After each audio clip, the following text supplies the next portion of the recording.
12 ஆண்டுகளுக்கு ஒருமுறை மட்டுமே நிகழும் அந்த அதிசயம் மீண்டும் அரங்கேற இருக்கு.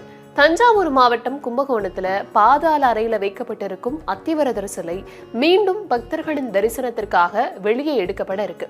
சுமார் 98 ஆண்டுகளுக்கு பிறகு 2013 வெளியே எடுக்கப்பட்ட இந்த சிலை தற்போது மீண்டும் பக்தர்களுக்கு அருள்பாலிக்க தயாரா இருக்கு. தஞ்சாவூர் மாவட்டம் கும்பகோணம் பிரம்மன் கோயில் தெருவில் அமைஞ்சிருக்க வரதராஜ பெருமாள் கோயில்ல ஒரு அபூர்வ நிகழ்வு நடைபெற இருக்கு.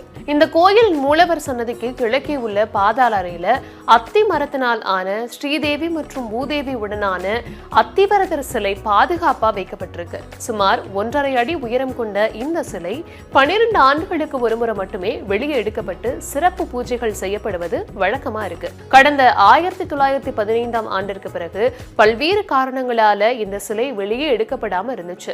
நீண்ட இடைவெளிக்கு பிறகு சுமார் 98 ஆண்டுகள் கழிச்சு கடந்த 2013ஆம் ஆண்டு இந்த சிலை வெளியே எடுக்கப்பட்டு பக்தர்களின் தரிசனத்திற்காக வைக்கப்பட்டுச்சு. அதன் பின்னர் மீண்டும் பாதாள அறையில பாதுகாப்பா வைக்கப்பட்டுச்சு. தற்போது 12 ஆண்டுகள் நிறைவடைந்துள்ள நிலையில வரும் மார்ச் 1ஆம் தேதி இந்த அத்திவரதர் சிலை பாதாள அறையில இருந்து வெளியே எடுக்கப்பட இருக்கு. அன்று முதல் மார்ச் 10ஆம் தேதி வரை மொத்தம் 10 நாட்களுக்கு பக்தர்கள் இந்த அபூர்வ சிலையை தரிசனம் செய்யலான்னு இந்து சமய அறநிலையத்துறை அதிகாரிகள் தெரிவிச்சிருக்காங்க. தினசரி காலை 8 மணி முதல் நண்பகல் 12 மணி வரைக்கும், மாலை 5 மணி முதல் இரவு 8:30 மணி வரைக்கும் பக்தர்கள் தரிசனத்திற்கு